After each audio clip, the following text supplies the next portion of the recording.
Everybody, welcome to Sneha classes. आज इस class में हम लोग जो अपना सीरीज स्टार्ट किए थे क्लास 10 आईसीएसई का वीडियो जो हिस्ट्री का हम लोग कर रहे थे क्लास, उसका हम लोगों ने लास्ट क्लास में क्या कवर किया है। चैप्टर 3 हम लोग कर रहे थे।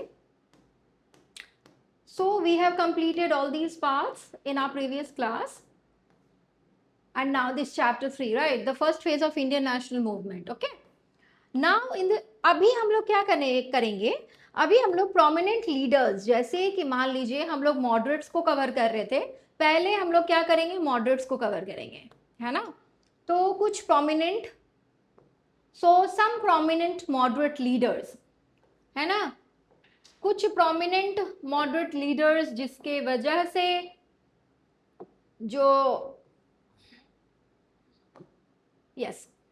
जिसके वजह से ये चीजें जो हमारा ये रहा नेशनल मूवमेंट रहा, जो सॉर्ट ऑफ हमारा कंप्लीटेड रहा, जो उनका एम्स था, उनकी एम्स उनको मिले, उन्होंने हासिल किया, इस चीज को हम लोग जो है वो कवर करेंगे। ठीक है, चलो देखो, सबसे पहले हम लोग देखेंगे दादा भाई नौरोजी को। ठीक है, तो देखिए दादा भाई, हाँ, सबसे पहले यहां पे दिया हुआ है आपका, यस, हाँ, देखिए, सो दादा भाई नौरोजी इंडियाज अनऑफिशियल एम्बेसडर, इनका तो ये टाइटल है, आपको पहले ही पता है ना, इनका क्या है, ये टाइटल रहा है। Dadabhai Naoroji popularly known as what, grand old man of India, was looked upon as India's unofficial ambassador in England। हम लोगों ने आगे भी डिस्कस किया था कि इंग्लैंड में ये हमारे अनऑफिशियल एम्बेसडर थे, हमारी चीज़ों को वहाँ पे प्रमोट कर रहे थे। हमारे यहाँ पे जो इंडियन का सिचुएशन था वो इंग्लैंड के सामने वो रख रहे थे कि इंडियंस के साथ क्या हो रहा है, किस सिचुएशन को फेस कर रहे हैं हम लोग। He formed the East India Association to bring India's and the British close to each other, and he was also one of the founder members of the Indian National Congress in 1885। Indian National Congress खोजा ही, स्टार्टमेंट year क्या है, 1885, don't forget, and he was a very very important person, founder person. ये जो आपका INC जब बन रहा था, इंडियन नेशनल कांग्रेस बन रहा था, Dadabhai Naoroji was one of them. He was made the president of Congress in 18, हाँ, ये डेट आपको याद रखना है। ये इंडियन नेशनल कांग्रेस का जो सेशन हो रहा था, तो ये 3 बार उसके प्रेसिडेंट चुने गए हैं। ठीक है, अब देखिए, and the credit for demanding swaraj from the Congress platform for the first time इन 1906 गोज टू हिम। स्वराज का जो डिमांड पहली बार रखा गया, वो भी, उसका भी क्रेडिट इन्हीं को जाता है। An economic and thinker, his biggest contribution has been to expose the economic exploitation of India। हाँ, आपको पता है किस हिसाब से ब्रिटिश हमारी चीजों को लूट रहे थे, हमको लूट रहे थे, इस चीज का पूरी तरीके से कैलकुलेशन इन्होंने बताया है। एक थ्योरी है, अच्छा, इनका एक बुक है दादा भाई नौरोजी का, drain of wealth, and in that book he showed us कि कैसे, in that book he showed us कि कैसे उन्होंने, कि कैसे ब्रिटिश ने हमारे चीजों को लूटा है, क्योंकि हम लोग का तो कोई कैलकुलेशन था नहीं कि कैसे लूटा जा रहा है, क्या किया जा रहा है। समझ आई बात। अब देखिए, in his book poverty and UN British rule, he explained the India could not progress due to drain of Indian wealth to Britain। उन्होंने अपने बुक इसमें भी पॉवर्टी एंड ब्रिटिश रूल में भी उन्होंने बताया है कि इंडिया कभी भी तरक्की नहीं कर सकता है, क्योंकि इंडिया को जो है इंटरनली बहुत ज्यादा ड्रेनिंग किया जा रहा है, इंटरनली बहुत ज्यादा एक्सप्लॉइट किया जा रहा है। He founded London Indian Society to collaboration with Umesh Chandra Banerjee to publicize grievances of Indian। इन्होंने लंदन इंडियन सोसाइटी भी खोली, किसके साथ कोलैबोरेट करके, उमेश चंद्र बैनर्जी के साथ कोलैबोरेट करके। क्या इसका पर्पस क्या था, बस इंडियन ग्रीवेंसेस को सामने रखना है, गवर्नमेंट के सामने रखनी है इन चीजों को। He was in favor of appointing educated Indians to high post.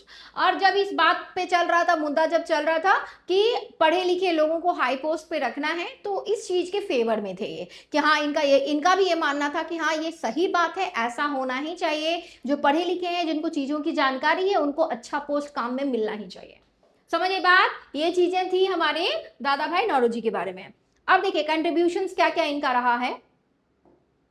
So India's unofficial ambassador in 1865 he founded the London Indian Society, collaborate with Umesh Chandra Banerjee. हम लोगों ने पहले ही देखा किस चीज के लिए, ग्रीवेंसेस, इंडियन ग्रीवेंसेस को सामने में रखने के लिए, गवर्नमेंट के सामने रखने के लिए, ताकि गवर्नमेंट जो हमारी चीजों को समझे, हमारी चीजों को देखे। ठीक है, he was the first Indian to became the member of the British Indian House Commons, इसीलिए तो इनको अम्बेसडर, अनऑफिशियल अम्बेसडर भी बोला जाता है। ठीक है, अब रोल इन कांग्रेस, कांग्रेस में इनका क्या रोल रहा। So he took an active part in the foundation of INC and was elected as the president thrice, इनको 3 बार प्रेसिडेंट बनाया जाता है। Resolution on self government, boycott, Swadeshi and national education were passed by the Congress under his president. इनका presidentship का, इनका जब Reagan चल रहा था, कांग्रेस के जब ये प्रेसिडेंट बने थे सेशन में, तो इन्हीं के प्रेसिडेंटशिप का जो समय चल रहा था, दौर चल रहा था, उसी में बहुत सारे मुद्दों को सामने रखा गया था। ठीक है, exposed economic ills of India, India में इकोनॉमिकली क्या बुराई है, ये सारे इन्होंने हमारे सामने रखे थे। His views on Indian economy are given in his work titled Poverty and British Rule in India, and his famous drain theory explained how India's wealth was being drained to England।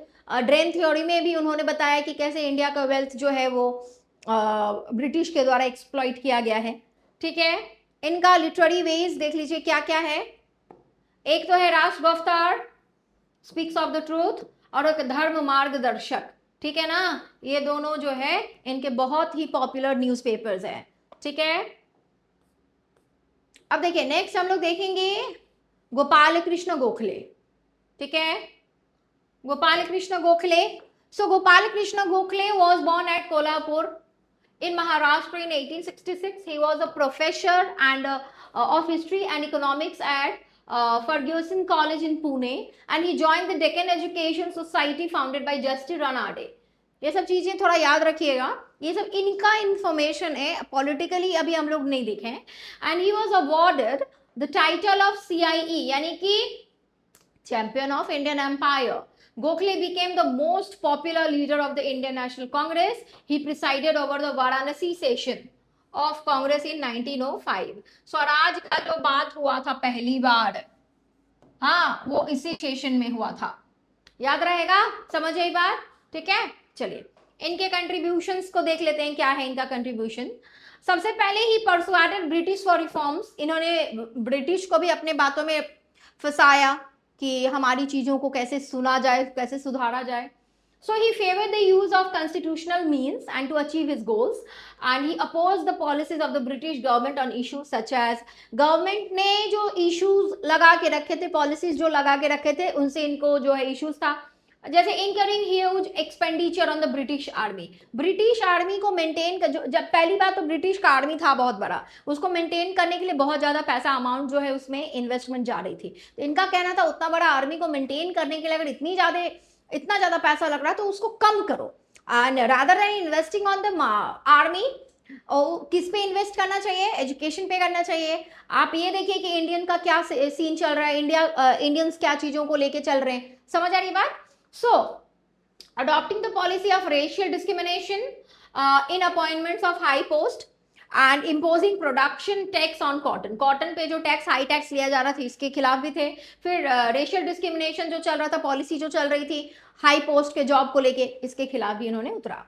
He made a strong plan for the reform of the legislative councils.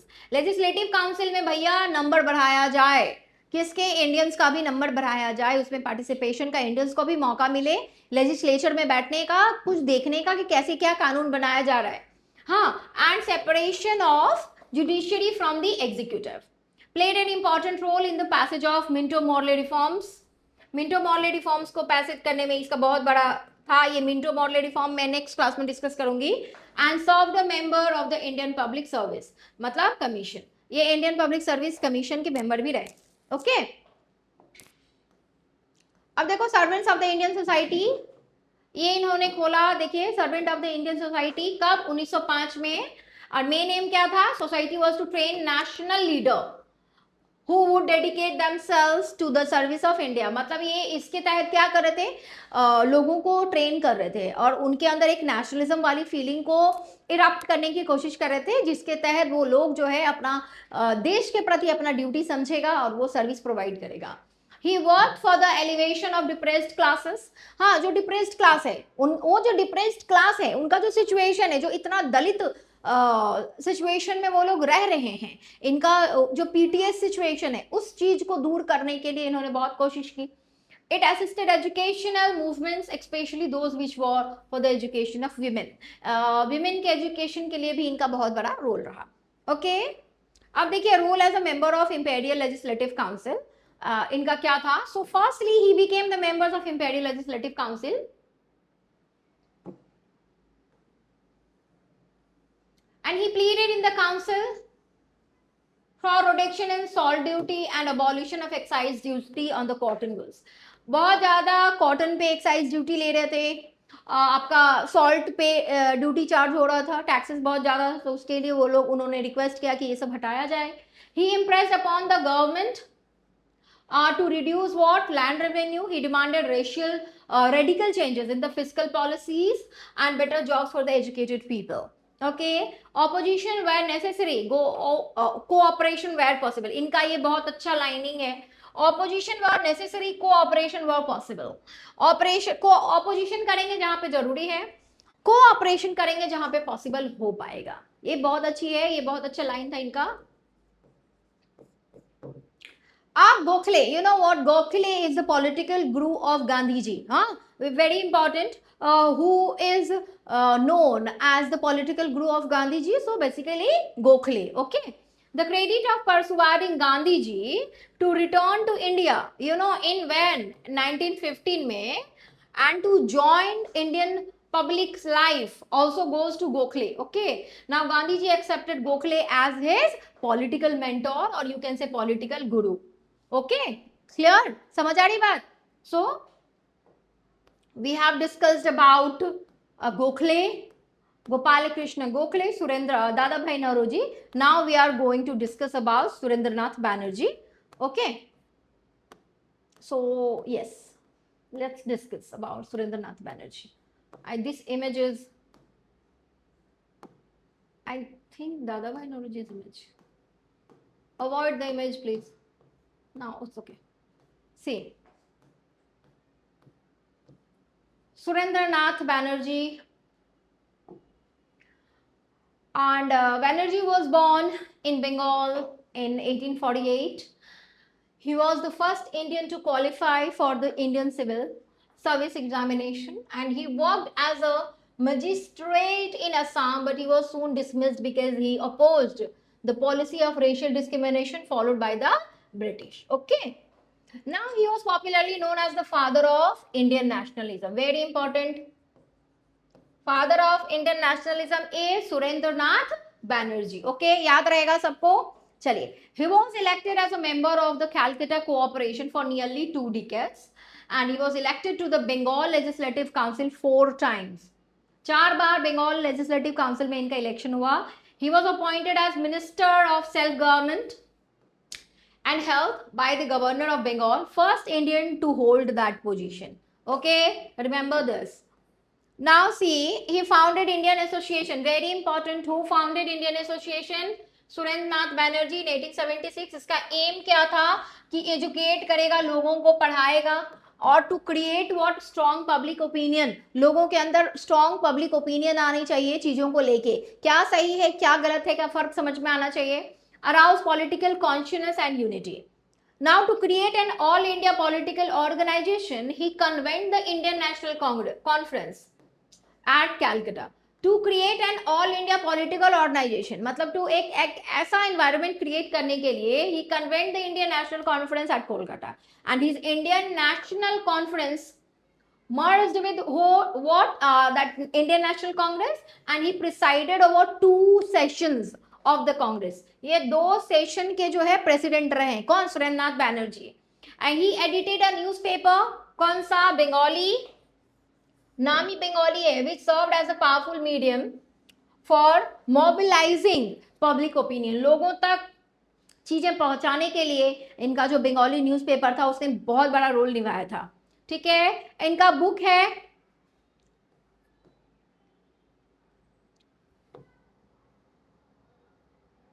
Yes, so his book that is Nation in the Making, okay, gives an account of his political concern and his views about self government। मतलब self government को लेके इनका क्या point of view है, इसके बारे में हमको ये बताता है। he started agitation against license act, arms act, vernacular press act, ये सब जो जितने एक्ट था सारे के सारे हम इंडियंस पे लगा दिए गए थे ब्रिटिश के द्वारा। ये पूरे के पूरे इन सब एक्ट्स के खिलाफ थे। Lowering the age from 21 to 19 to appear in the ICS examination, and he also opposed parliamentary reforms which introduced separate electorates for Hindus and Muslims. Okay, he opposed partition of Bengal by Lord Curzon also.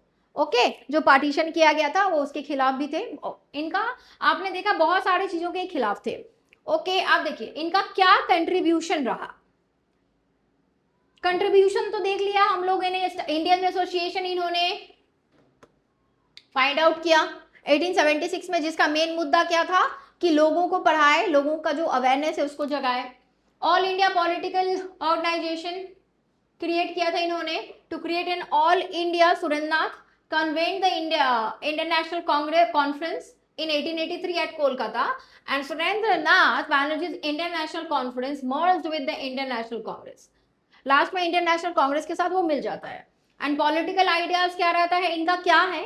So Banerjee edited a newspaper that is called what? Bengalee, which served as a powerful weapon for mobilising public opinion. Public opinion को लोगों तक पहुंचाने के लिए, government तक पहुंचाने के लिए, लोग क्या सोच रहे हैं इस चीज को पहुंचाने के लिए इनका जो न्यूज़पेपर है बहुत बड़ा रोल निभाया। ठीक है, okay.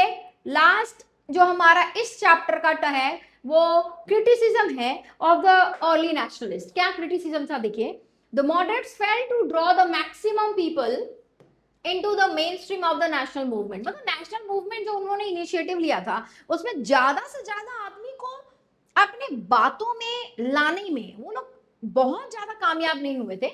And their filed influence was very limited to the urban educated Indians। और उनका जो बात था वो बहुत ही ज्यादा लिमिटेड रहा। किन लोगों तक लिमिटेड रहा? इंडियन आपके पढ़े लिखे इंसान, जो अर्बन भी है, जो शहर में रह रहे, जो पढ़े लिखे हैं, उन तक ही लिमिटेड रहा।